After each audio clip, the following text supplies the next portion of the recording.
Still not got an intro. Ladies and gentlemen, welcome to a long-awaited video you've got today. Prepare for more wins. Prepare to get more wins on Foot Champs now. New trim, by the way. Am I going bald? My Twitch chat said I'm going bald. To be fair, I'm pretty sure my dad shaved his off for charity at my age and it never grew back, so... But enough about that. Why do I always have to mess around on videos? It's a custom tactics one. Come on, focus. Hey, actually, one thing before we get serious, though. You lot, behind that camera now, clap for yourself. Pat yourself on the back. The channel, at the minute, is going up. I think we're on like 534k subs now. Let's get 600k before the end of November. Be part of history. Join the whatever it's called. We've got stuff like this to make you better. We've got tutorials. We've got entertaining Foot Champs challenges. Bronze and silver coming soon. We've got podcasts. What more do you want? Bought into this one. So if you would have watched yesterday's video, you'd know that we completed a 30-0 in the very first weekend league with a 500k team. That 500k team is on your screen. Now, if you've not watched the highlights of me getting 30-0 with this team, where have you been? Go and watch it now before you look at these custom tactics. The links to part 1 and 2 will be in the description below. So you'll know the team and how it was set up, but the most important thing for now is the instructions. One thing to just know here, if you've not watched the highlights, is that Kingsley Coleman does come on for Tadic, so he's usually in at right attacking mid, but pretty similar to last year. We start with a 4-2-3-1. Nothing too extravagant at the start of the game. We have Mendy and Alphonso Davis at fullback, so we're on stay back. And one difference this year to last year, I have the right back and left back on stay back and overlap. I feel like getting down the line, it was important last year, but it's huge this year. And the issue with last year when it was on overlap, it was quite slow at coming back. This year, they're straight back in there. So that's what we do with Mendy and Davis. The centre backs don't really have anything on. The CDM's quite self-explanatory, like the last 2 years now. We have both of them on stay back and cover centre. As the year gets on and you get the special cards like Team of the Years, I'll usually put like one of them on balance, like say if it's Kevin De Bruyne or something, but there's no real centre mid to it that amazing at attacking to warrant it yet, so we keep them two on stay back. My wide cams, something that I've always done, but again, it's massively more important this year because, I don't know if you've seen, but the amount of time you get down the wing and you're like winger or strikers running ahead of the defence and you do an RBX cross, and it's almost like a glitch. The volley just always goes in. So if you've got your wide cams on get into box for cross, like say if Coleman is running down this wing, then Promes, because he's got get into box for cross on, should be absolutely darting in between the fullback and centre-back, making a run into the box. I think that's very important to have on Sancho. Don't touch him at all in that position in this 4-2-3-1 because you need that person as like a pivot, someone who's always available for the ball. And if you have free roam on, sometimes he just goes missing at the other end of the pitch, so keep him on that. And Dembele, just there's no point on putting anything in. People have come back on defence on the striker, but there's no point because in the game you can literally do it on your D-pad, so you might as well be left with two options. For the tactics, again, this is just for starting the game before we get a feel of it. Literally not much at all. And people always don't believe in tactics and going like, well, there's no way you'd tell us, so it's just wrong. I mean, it's literally on stream you're doing it, so it is what I use. We go 5 width.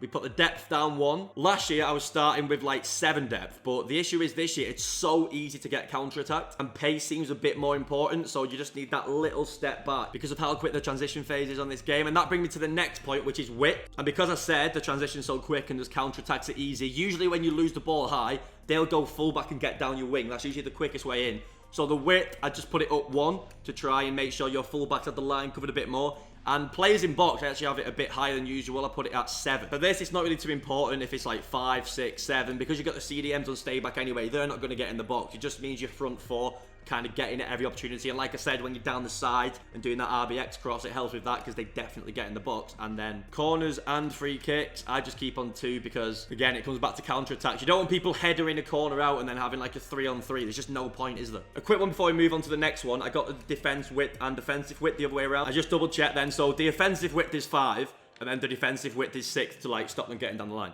And now something I do which goes massively under the radar, and people on Twitch always say like, why do you switch between like defensive and attacking like randomly in game, because you don't really see anything change. And that is because if I'm like 1-0 down or I'm against someone like good who's got a really good team, so I'm a bit penned back, then what we do, we put this on. It's just a quick D-pad switch in game between defensive and attacking. It's not a huge thing, but it makes a massive difference. So defensive style balance again, width and depth is the same, all that stays the same, but the massive bit you need to know is this: long ball. A lot of people don't really touch this because in your head you always think like, oh, long ball is going to be like Brexit, Sam Allardyce football. Wrong! It kind of just means like the directness of it. Your team, even with the same custom tactics, when you put this on, it's just like, it's just that bit higher and wider, and your players make a lot more direct runs, especially when you're right attacking mid, left attacking mid. They're just on the bike straight away. So especially if you're counter-attacking, it's massive. And just generally, if you need a goal, your players just get up the pitch more. So that's quite self-explanatory. The width, we have 5 on offensive again. The players in box, we put down 1 just literally because of how much they actually run forward, and you don't want to concede another. So that's the key bit to it. I think the only difference in instructions is that I take overlap off the fullbacks because they get high and wide anyway, so you don't want them too high and wide because obviously you need your fullbacks to get the ball to put your right attacking mid, left attacking mid in. You don't want them getting like squished together. And then everything else is, yeah, the exact same as it was on balance. Yeah, if you get used to knowing when to switch between this long ball and balanced in game, you can literally do it like minute by minute. That is something that I think has helped me massively. Now this, the rat tactics, which every team has to do. Winners win, losers complain. So again, this bit is quite self-explanatory. We've got drop back. Width is 3, because if we're that deep, we don't want to be wide, and they'll probably have the ball about 30 or 40 yards out. So if your width is high, they're just going to pick apart like your centre-backs, and there'll be a massive gap between them. So make sure you keep that low when you're on drop back. Depth, you're not going to go high. You drop back and high depth, that doesn't make any sense. I don't even know why there's an option for it. Defense is balanced because you kind of just want to do what you want. Like a lot of people put possession on, but then your players are literally clumped together, and you just end up getting absolutely squeezed because at this point, your opponent's going to probably have team press on. So I wouldn't do that. I'd say balanced or long ball again. Width 4, because again, I don't want to be too clumped together. Plays in box 2, because you might as well have them hovering whilst you're counter-attacking. Corners and free kicks 1, because it's the last minute of the game. The instructions is going to be quite self-explanatory again. We've got the full-backs on stay back, nothing else. We've got the CDM on stay back and cover centre. The other 2 centre mids are stay back, and I would always recommend having like a full back on the bench who's really quick and good at defending. Like I have Atal, who I think is one of the most useful super subs on the game, because then Atal will come in this left centre mid position. Again, that would probably be Coleman right mid with this team that I used. You just need to make sure all 3 centre mids can run a bit and get around. And then the 2 wide players, I have comeback on defence, because we've got comeback on every single player. Well, he's meant to have it on. And then one difference is I just make sure you have the supporting runs on getting behind, because then that's your out ball. Wherever you get it on the pitch, if you're getting squeezed too much, just LBY it to one of your wings, and hopefully one of your wide players would at least have made a run to help you get up the pitch. And now very quickly, last but certainly not least, we have the Hail Mary tactic. Pray. So obviously this is for when you're a good 2 goals down, maybe 1 goal down with 10 minutes to go. You just need all your players to absolutely go for it. Now, the reason why I don't have constant pressure on the defensive style is because this year, your D-pad, if you press down and left, your team literally team presses straight away. So there is just absolutely no point on having constant pressure on this and putting team press on. This is just the exact same thing. Plus, say if you concede and you've already paused it 3 times, then you're literally on constant pressure. We have the width on 8, and that is only because of the formation that I use, which I get onto in a minute. We have the depth on 7, because why wouldn't it be high if you're going gung-ho? And for some unknown reason, when I've had like 10 depth in the past, it just doesn't seem like it presses as much. I've no idea why. It's just in my own head, so that's why I put it at 7. Long ball again, because like I said, your players are making direct runs all over the place. I don't like fast build-up, because I feel like too many of your players go on the last man, and there's no one to like build up with. Offensive width on 7, again, that's because of the formation, which I'll get onto in a sec.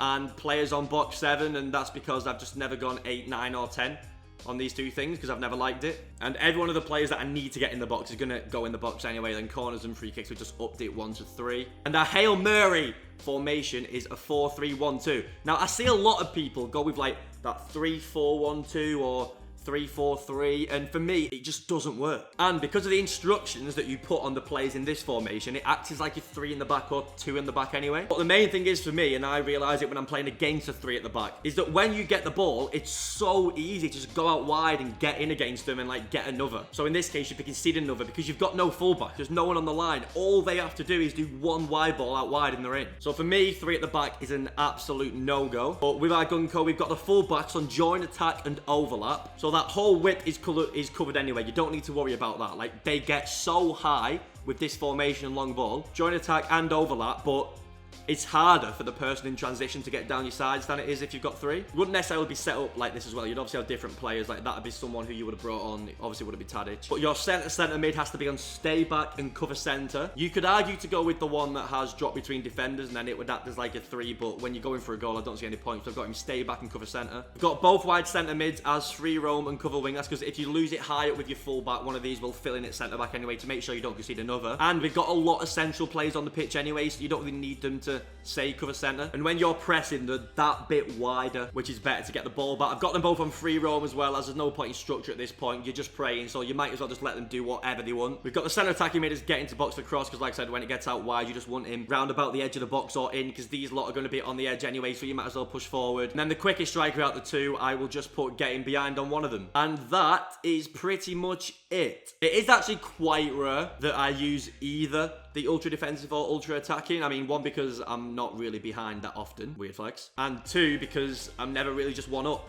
in the 80th minute, but when I have been, it seems to be really effective. I think the key is to mastering one formation, not like tinkering around with other formations based on other stuff. Like 4-2-3-1 will always be my formation now. Obviously, if the meta changes on a different game, then I'll change, but for this one, it doesn't look like it has for now. The ultra defensive, because I did this last year, the ultra defensive last year, I had it on 4-2-3-1, but for me this year, your wide cams don't get back enough, so that's why I resorted to 4-1-4-1. When we need to protect the lead, and I'm pretty sure that's it. I hope you've enjoyed these custom tactics. I'm buzzing to see you all get a few extra wins in Weekend League. Make sure you message me on Instagram, Harry Hesketh, Twitter, Harry Hesketh. Then a few more wins you've got with my custom tactics. I don't know how long this video is going to be, but I'll probably give you my controller settings and camera settings. I do tell people on stream anyway about them. I don't think they're that big, but if you want to see them, then let me know. I'll do them. Make sure you comment what teams you want me to play Weekend League with. I'm doing, I think, an 800k team this weekend. The bronze and silver challenges are coming soon, so make sure you click the notification bell, because you don't want to miss one single video that goes out at the minute. It's going off. Leave a like if you enjoyed it, subscribe for more, and until next time.